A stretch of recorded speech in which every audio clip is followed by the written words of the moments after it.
Hello, BookTube. Well, it's Wednesday. That means Epic Comic Book Wednesday, when Michael K Vaughan and I combined the forces of stately Vaughan Manor and Hyde Cottage to talk about the comic books on which we've wasted our youths. And the title comes from Marvel's Epic collection, which was originally a feature on Mike's channel, and I just horned my way in, where he was going through his mind-staggeringly extensive collection of Marvel Epic collections, which are full-color paperback reprint line that they do. Wonderful decision on their part, practically a license to print money, since the older fans who have the disposable income to buy these things will want them. But today, we ranged quickly away from just Epic collections to talk about any kind of comic book subject, and Mike gets to pick. Since I am the unwanted guest who would not go home, he gets to pick what we talk about. And he picked one today that is absolutely natural fodder for the Marvel Comics Epic collection line. Is it any doubt? Is it any mystery why there have been 4 lovely jam-packed volumes with the issues and the annuals and the send-ups and the spin-offs of Marvel Team Up, which started way back before Michael K. Vaughan was born. The first issue was 20 cents. It had a gorgeous Gil Kane cover. It was a team-up between Spider-Man, who was Marvel Comics' best-selling title at the time, and the Human Torch. Not the real Human Torch, but Johnny Storm, the teenage member of the Fantastic Four, who can, by an act of will, cover his body in plasma-type flame and hurl fireballs and fiery flashes and whatnot, and fly. The artwork here is by Ross Andru, and it is, unfortunately, nothing to write home about. It's not very good. Ross Andru would go on, he was actually at this time, and would go on to become an utterly incredible Spider-Man artist. Criminally underrated, in my opinion. People usually, when they talk about great Spider-Man artists, refer to Romita's, either John Romita Sr. or John Romita Jr., and they overlook, most of the time they overlook, I think, Ross Andru, who did a great job and was on Spider-Man for a long time, and was a quick worker. Unfortunately, that sometimes shows, but he is one of those artists who really can change depending on the inker. He gets some wonderful inkers in the course of the first 3 issues of Marvel Team Up were all drawn by Ross Andru, and they all featured Spider-Man teaming up with the Human Torch. It was only after the thing got its legs underneath. Of course, that's what you want to do. If you want to launch a new title, Marvel of the time in the 70s, the glorious 70s, if they wanted to launch a new title and they wanted it to do well, it had to involve Spider-Man. In this case, you might have a team-up title, but one of the people who's doing the teaming up is going to be Spider-Man in order to guarantee that there is a sale going on, that the book is selling. Same thing used to be true forever and ever in Marvel Comics. If you started off at #1, if you created a new character and gave them a new comic, which once upon a time was a hugely risky thing to do, because once upon a time Marvel Comics cared about whether or not their issues sold. The stereotypical thing to do was to have Spider-Man guest star in issue #4.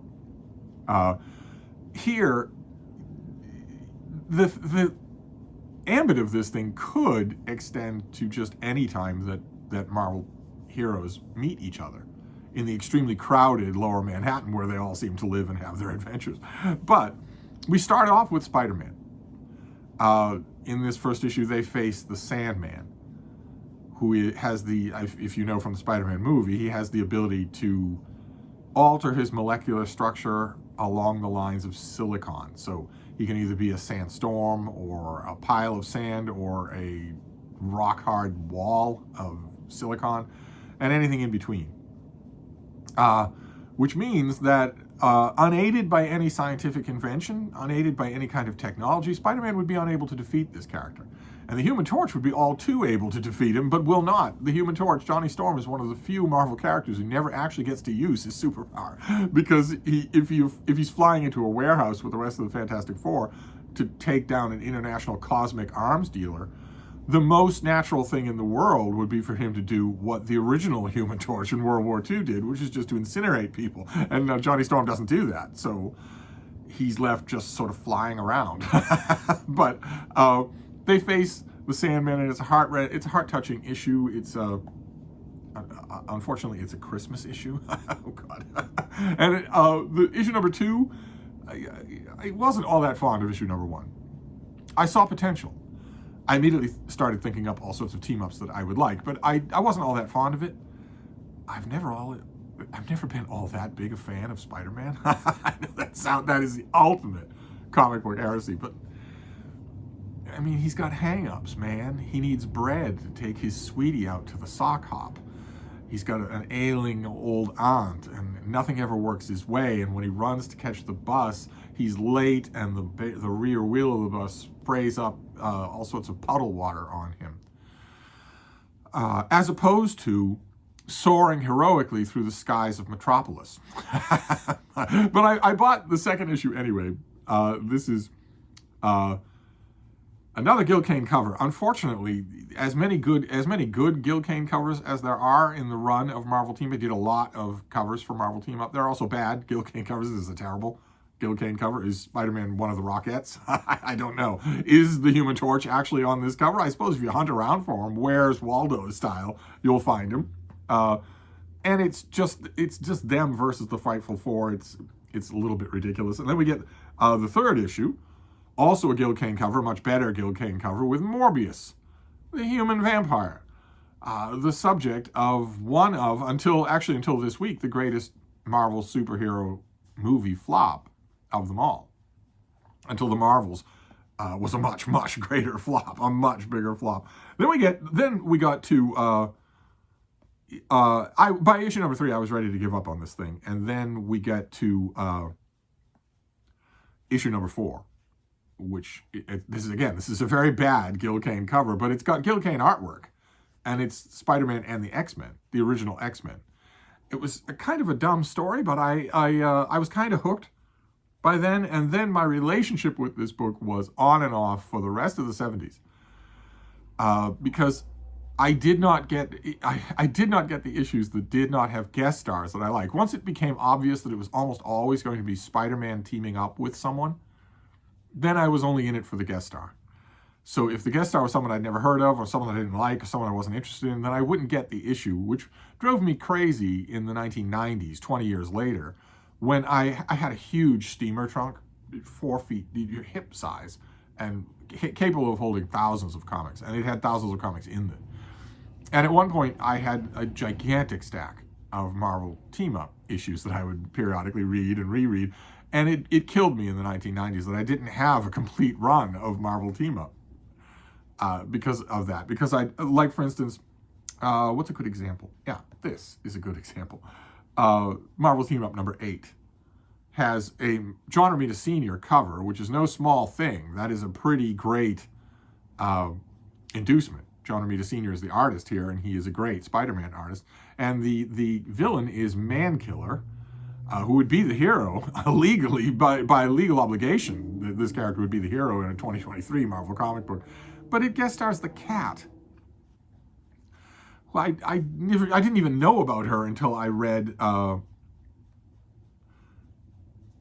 Bring on the Superhero Women, the 4th volume in Stan Lee's compilation collection of Marvel reprints that was all about superhero women. I didn't really know about the Cat until I read that issue, so I wasn't eager to get the book. Same thing with issue number 5, the Vision from the Avengers.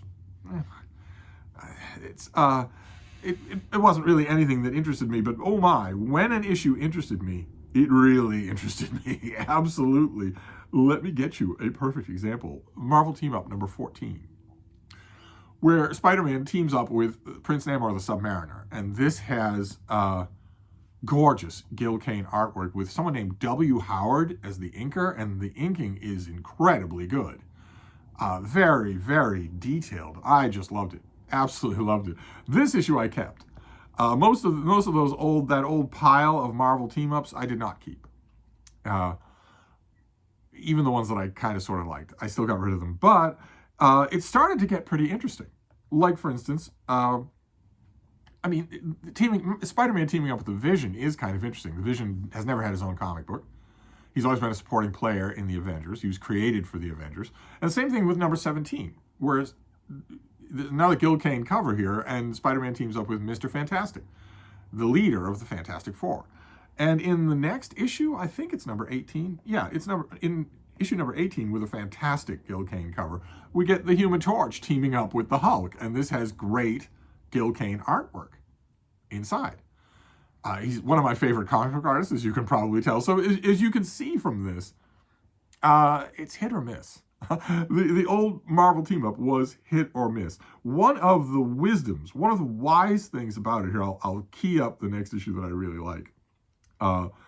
One of the wise things about this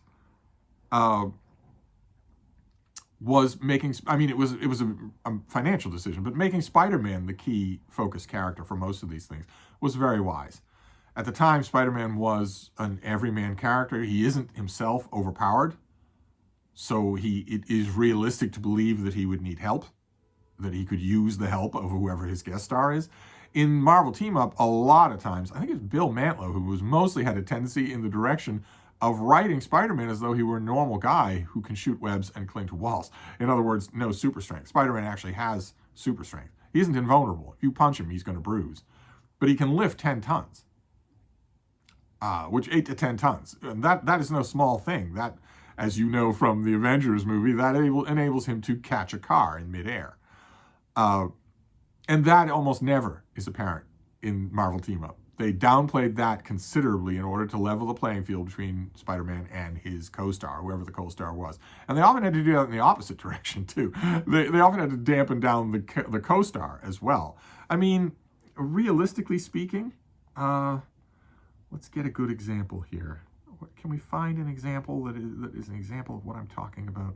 Yeah, here we go. This is another horrible Gil Kane cover. This is Marvel Team-Up number 7. There is no circumstance in which Thor is going to need Spider-Man's help. Okay, there just isn't. There just isn't any circumstance in which that's going to be true. So that takes a little bit of fancy dancing on the part of the writer, and that's true whether or not the character in question is Spider-Man, or, for instance, in Marvel Team-Up number 26, which I also saved, even though it has Jim Mooney artwork. I can't stand Jim Mooney artwork, but this is the Human Torch teaming up with Thor. Notice the error on the cover that right away makes you blink and realize what you've been looking at all these years. Look how Nazi Thor becomes if you take the wings off his helmet. Oh my God, it's completely different.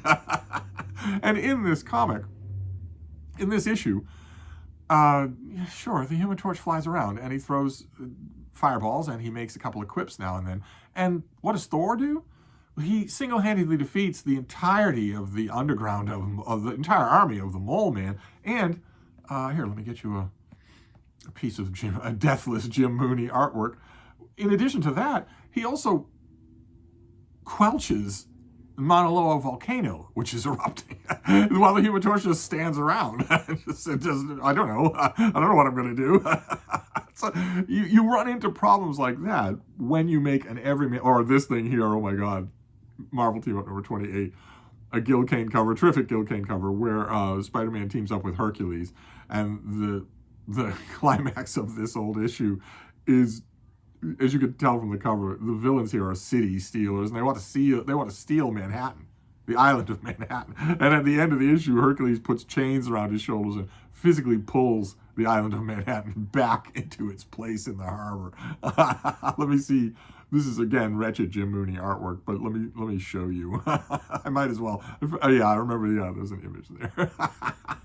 Let's just start counting the ways that would not happen. But the thing that I liked about Marvel Team-Up is something you're going to see right away. Those of you, the two of you who've watched these comic book videos for years now that Mike and I have been doing these, will know already one of the things that I like about Marvel Team-Up. There's no continuity. There's no deep stakes. There's no angst at all. Instead, somebody teams up with Spider-Man. That's all there is to it. Somebody teams up with Spider-Man.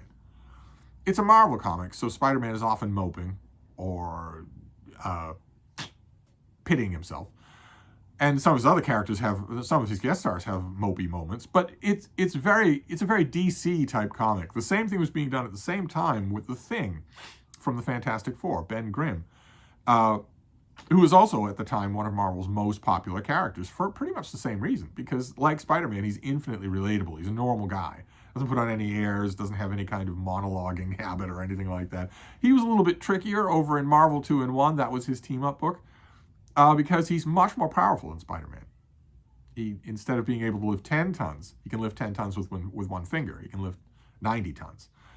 And is practically invulnerable and has a huge amount more combat experience than Spider-Man does. So there it was a little bit trickier. That would make it reasonable that a villain would come along that the Thing would need Hercules or Thor to help him with. Whereas there were many issues where the Thing teams up with someone who has no superpowers at all, Black Widow or Daredevil, in which case it's much harder for the writer to come up with a realistic way to do that because writers get worse with every generation. The generation before Marvel Team Up and Marvel 2-in-1 wrote a comic called World's Finest, in which for years and years and years, Superman teamed up regularly with Batman and Robin, who are completely useless in any kind of superpowered situation. The writers still came up with legitimate ways to make them important to the story. With Spider-Man, it wasn't so important because he has a good power set. It's not great, but it's not poor. So there'll always be a kind of parody there. And Marvel Team Up gave the powers that be at Marvel Comic a chance to push whatever comic they were hoping would do well, whatever concept they had in mind. Maybe they're softening the ground to try giving a character their own book. Well, then you would have that character guest star in the Avengers or the Fantastic Four. You'd have that character guest star in Marvel Team Up or Marvel 2-in-1 or both to get that character in front of readers more and maybe remind them that they like that character. Or if you've got something new that you're starting, you might want to guest star in Marvel Team Up. The monthly sales for Marvel Team Up were like 60, 70,000 copies. So 60 or 70,000 issues shipped. So that was good. That wasn't great by Marvel standards at the time, but that was good. That meant that if you put a secondary character in there who doesn't have a book of their own, you kind of want them to have one, or maybe they have one and you want more people to know about it, it made a good sense. So you would get things like this. You would get things like the Frankenstein monster teaming up with Spider-Man, that sort of thing. These were fast deadline works, and they were typically not the highest priority of whatever artist was involved. I'm trying to be diplomatic here, but typically they weren't, which means that there could be sloppiness on the part of the writing and the part of the artwork.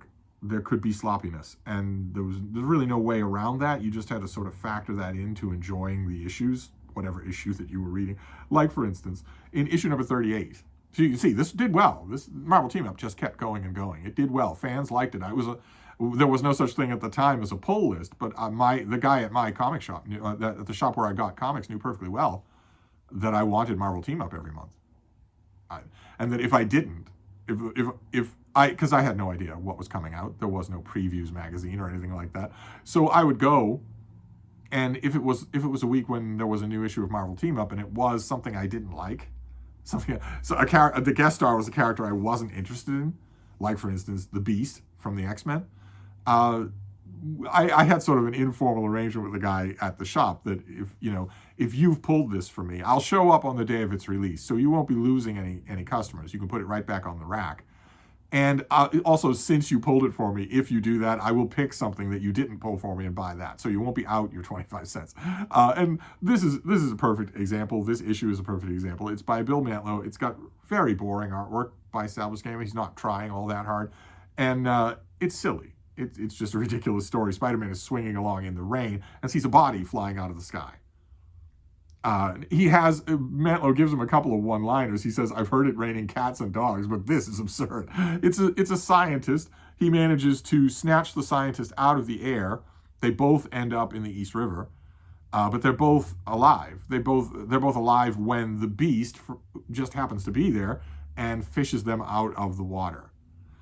And we learn from the scientist, with his gasping breath before he dies, we learn that the supervillain, a supervillain called the Griffin, dragged him out of his lab and threw him to his death. So, 32 feet per second, So that's how solid bodies fall and accelerate in fall, which means that the Griffin was right there when Spider-Man saw this body. He had no chance to leave and wouldn't, right? If you flew a guy into the air in order to throw him to his death, you'd watch. You wouldn't fly away and say, oh, that's enough of that. So, but it's panel after panel after panel. They have a long conversation with this dying guy before the Griffin shows up again. When he would be right there, they would be able to see him. And also, at one point, the Griffin knocks Beast into the water. And two things happen on this page that always bother me when Sal Buscema used to do these things all the time. That thing that Spider-Man is doing right there to the Griffin, that is not physically possible. I know it makes for a great comic book page, but it's not physically possible. That a slap in that motion would work. A punch will not work. A punch either lands or it doesn't. That wouldn't work. That's impossible. And if that's impossible, this, what the Beast does, you cannot jump out of the water. you cannot do that. Unless you have something to push your feet against, you can't jump out of the water. You get things like that in Marvel Team Up all the time. But there was tremendous potential here. And a couple of times it was fulfilled. Like, for instance, Marvel Team Up number 41, another great Gil Kane cover there, a mind-warped Scarlet Witch from the Avengers and Spider-Man go back to the Salem witch trials and face off against Cotton Mather. This is one brief moment of being a Marvel supervillain. And this was rare because it was continued in the next issue. Look at that. Look at that cover. A little bit busy, but boy, oh boy. And then it was continued in the next issue after that, with our heroes teaming up with Dr. Doom to fight this bad guy, all still in the Salem witch trials, New England. And then, amazing, I just could not believe it when this was happening. I remember it vividly. Then a fourth issue. This is a 4-part story. I don't think Marvel had ever done a 4-part story, where each one, an explicitly 4-part story, where each part ends in a cliffhanger. I don't think they'd ever done that. And here they did it in Marvel Team Up, and it was, who is the writer who did this? Bill Mantlo, again. All with serviceable Sal Buscema artwork. But the serviceable part changed a little later on. In Marvel Team Up number 53, Spider-Man teams up with the Hulk, and there's another character there in the background, a character named Wood God, who never actually took off. But this it's still written by Bill Mantlo, but the artwork is by John Byrne, who is, give him his credit, he is a much, much better artist than Sal Buscema. I don't know that Buscema would argue with that. And also, he was enormously more popular. If he was the artist in a book, then you were going to buy it. And that was before this, Bill Mantlo bows out, and eventually Chris Claremont takes over. So you're getting Claremont and Byrne, the team that made Iron Fist a success and then made the X-Men a phenomenon. And you're getting that in Marvel Team Up, which is terrific. You get really, really, is this Claremont and Byrne? Is it? Oh my God, do you not have credits? Yes, there we go. By this issue, it is Claremont and Byrne. And here you are getting some continuations. You are getting issues that go on from one to the other, but some of these are terrific. Even now, they're just terrific. There was a magic when these two collaborated, and it led to, Byrne does fantastic artwork. Let me show you a great panel here. There's an issue, this issue here, Marvel Team Up 67, where Spider-Man teams up with the lamest Marvel character of them all, a woman who's a giant cat. Actually, she is the cat. She is the character who was the cat, becomes Tigra or however you want to put it. Ridiculous. Absolutely ridiculous. But the artwork in here was so impressive. Look at that splash panel. Just amazing. That is just amazingly good. And those issues started to become extremely satisfying. And they would always continue. The one and done issues became rarer at this time. For the little while that Claremont was on the book, he likes continued storylines. There's one that I really enjoy where a character called the Living Pharaoh, who can mutate into something called the Living Totem. It's a long story. He's not dead, I guess, is the point you're supposed to take. But he siphons cosmic energy. And Havoc, the brother of Cyclops from the X-Men, his body is constantly absorbing cosmic energy and discharging it. So he's kind of a reluctant superhero. And in issue number 69, Spider-Man teams up with Havoc, who again is just a supporting character. He doesn't have a book of his own. I wonder if there was a strict editorial policy with Marvel Team Up and Marvel 2-in-1. I wonder if the writers on the book were told, in a given year, you can only have Spider-Man team up with other characters who don't have any properties to their name just a few times. You can't do that all year long. Sooner or later, regularly, you have to have them team up with a heavy list, with an A-lister. I wonder if that was true.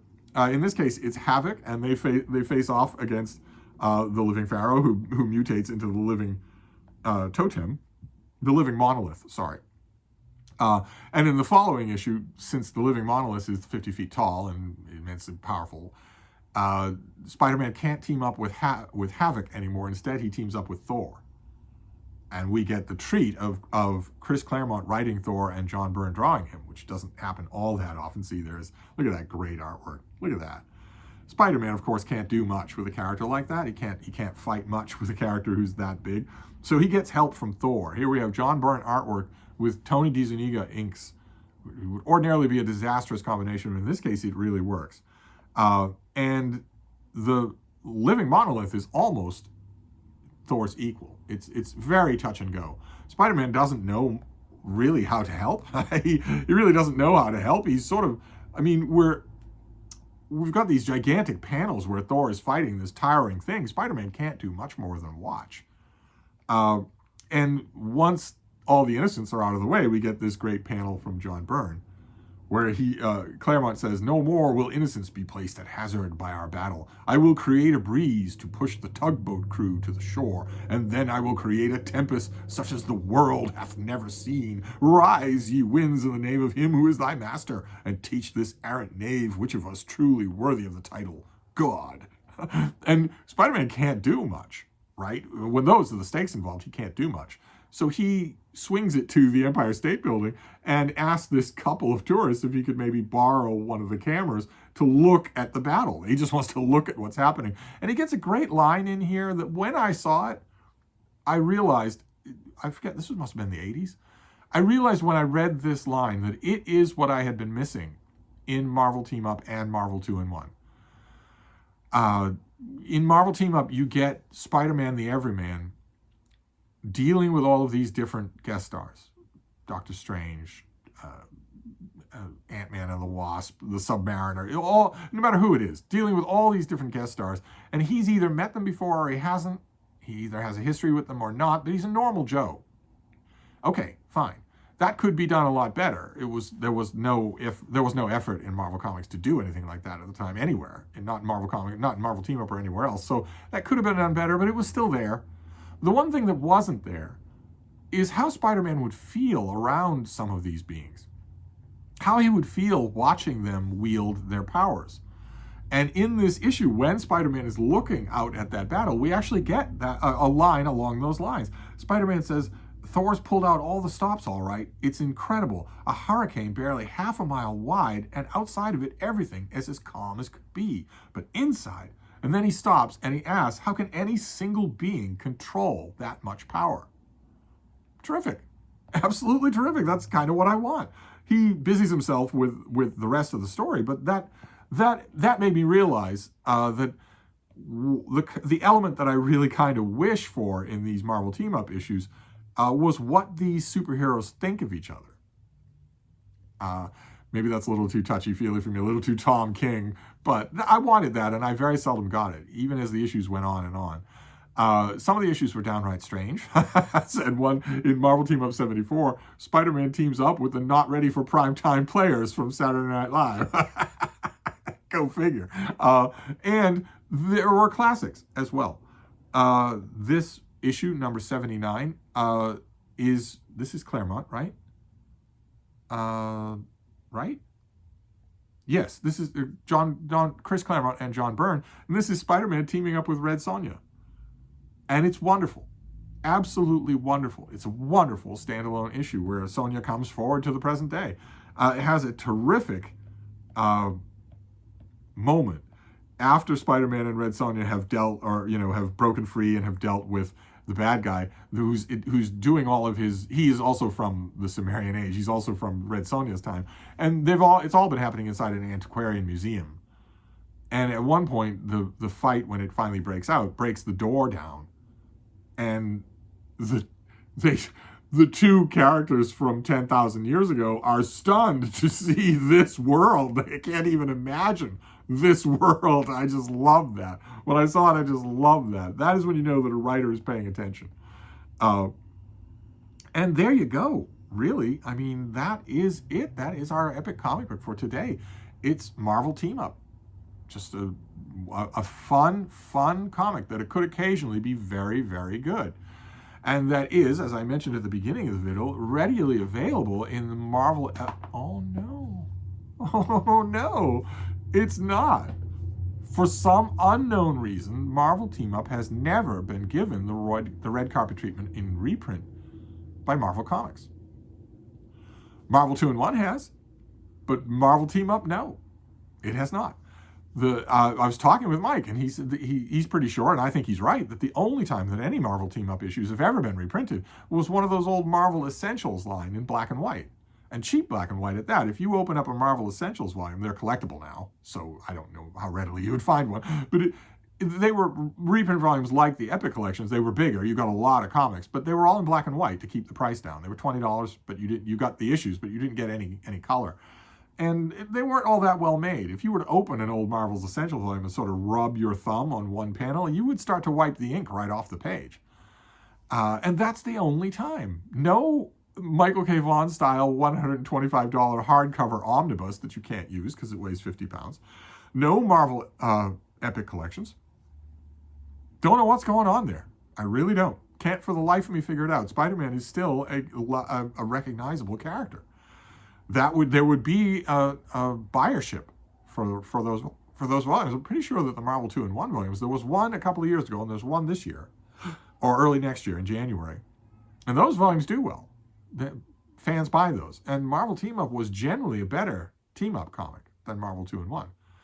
So I don't know what explains that. As Mike has said many times in his own videos, the one thing you can count on, usually in the superhero comic book world, is that Marvel will have an excellent reprint line and DC will have a crappy one. Maybe that's changing. Who knows? But in the meantime, it was wonderful to go down memory lane on these Marvel Team-Ups. I have no idea how many of these I have as actual paper comics. Some, I'm sure, but not as many as I would wish. So it was great to look at all these things and try to realize what the writers were doing. Of course, the writers were coming and going. The artists were coming and going. They would often get green-lighted for which character they could or couldn't use only a week or two before they had to turn in a script. So it's not they aren't the greatest comics in the world, but they can be lots of fun. And every once in a while, they get ambitious. But anyway, that's Epic Comic for today. It's Marvel Team Up. Wow, blast from the past. So I'll wrap this up for now, but I'll be back. Thank you, BookTube.